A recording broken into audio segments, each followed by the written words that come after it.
Bagman looked somehow like a slightly overblown cartoon figure, standing amid all the pale-faced champions.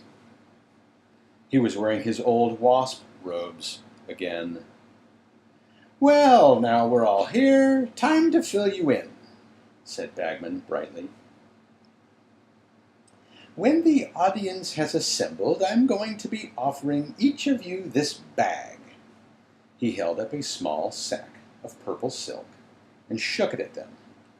"From which you will each select a small model of the thing that you are about to face. There are different varieties, you see. And I have to tell you something else too. Ah, yes.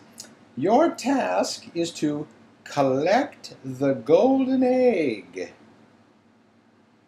Harry glanced around. Cedric had nodded once to show that he understood Bagman's words, and then started pacing around the tent again. He looked slightly green. Fleur Delacour and Crumb hadn't reacted at all. Perhaps they thought they might be sick if they opened their mouths. That was certainly how Harry felt. But they, at least, had volunteered for this. And in no time at all, hundreds upon hundreds of pairs of feet could be heard passing the tent, their owners talking excitedly, laughing, joking. Harry felt as separate from the crowd as though they were a different species. And then, it seemed like about a second later to Harry, Bagman was opening the neck of the purple silk sack. "Ladies first," he said, offering it to Fleur Delacour. She put a shaking hand inside the bag and drew out a tiny, perfect model of a dragon, a Welsh green. It had the number 2 around its neck, and Harry knew, by the fact that Fleur showed no sign of surprise, but rather a determined resignation, that he had been right. Madame Maxime had told her what was coming. The same held true for Crumb. He pulled out the scarlet Chinese fireball. It had a number 3 around its neck. He didn't even blink, just sat back down and stared at the ground. Cedric put his hand into the bag, and out came the bluish-gray Swedish short snout. The number 1 tied around its neck. Knowing what was left, Harry put his hand into the silk bag and pulled out the Hungarian horntail. And the number 4. It stretched its wings as it looked down.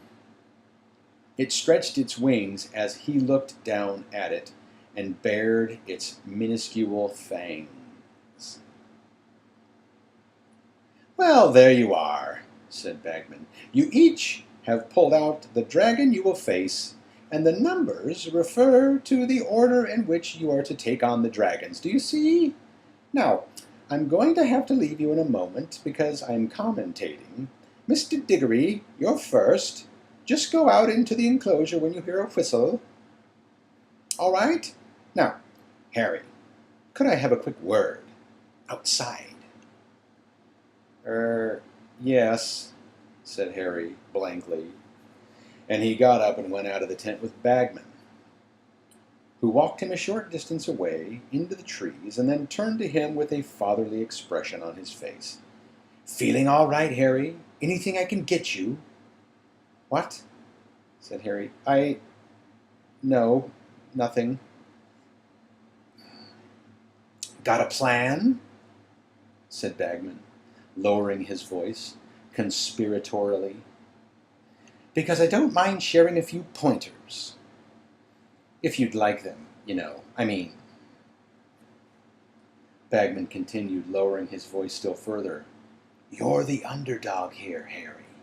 Anything I can do to help?"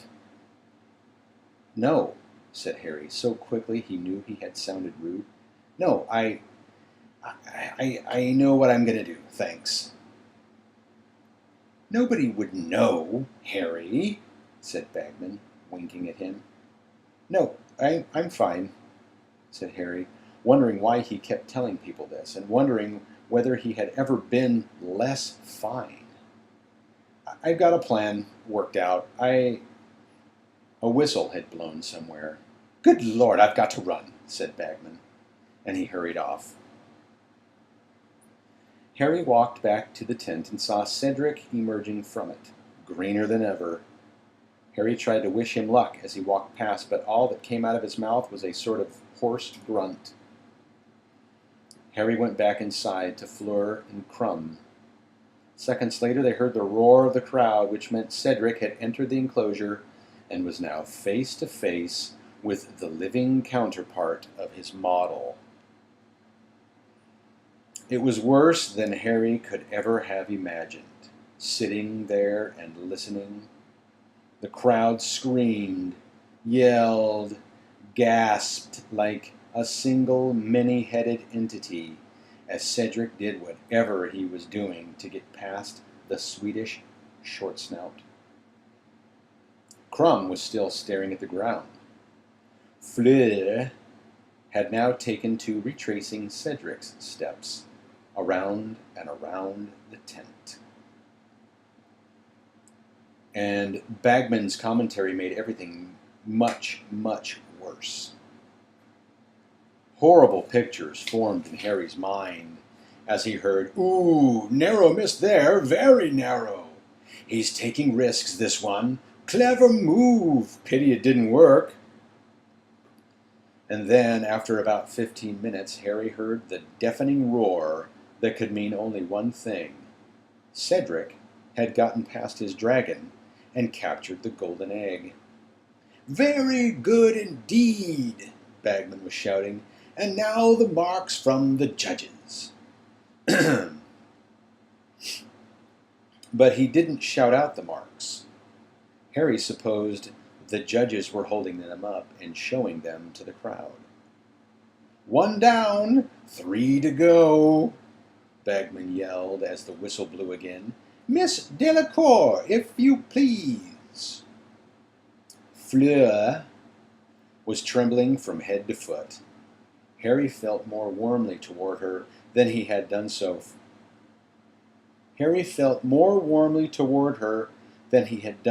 Far as she left the tent with her head held high and her hand clutching her wand.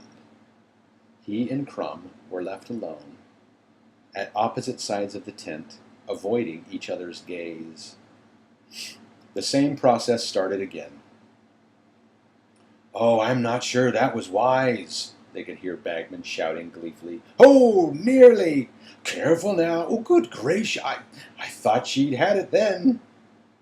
10 minutes later, Harry heard the crowd erupt into applause once more. Fleur must have been successful too. A pause while Fleur's marks were being shown, more clapping, then, for the third time, the whistle. "And here comes Mr. Crumb!" cried Bagman. And Crumb slouched out, leaving Harry quite alone. He felt much more aware of his body than usual, very aware of the way his heart was pumping fast, and his fingers tingling with fear. Yet at the same time he seemed to be outside himself, seeing the walls of the tent and hearing the crowd as though from far away. "Very daring!" Bagman was yelling, and Harry heard the Chinese fireball emit a horrible, roaring shriek, while the crowd drew its collective breath. "That's some nerve he's showing, and yes, he's got the egg!" Applause shattered the wintry air like breaking glass. Crumb had finished. It would be Harry's turn any moment. He stood up. noticing dimly that his legs seemed to be made of marshmallow. He waited, and then he heard the whistle blow. He walked out through the entrance of the tent, the panic rising into a crescendo inside him. Now he was walking past the trees, through a gap in the enclosure fence.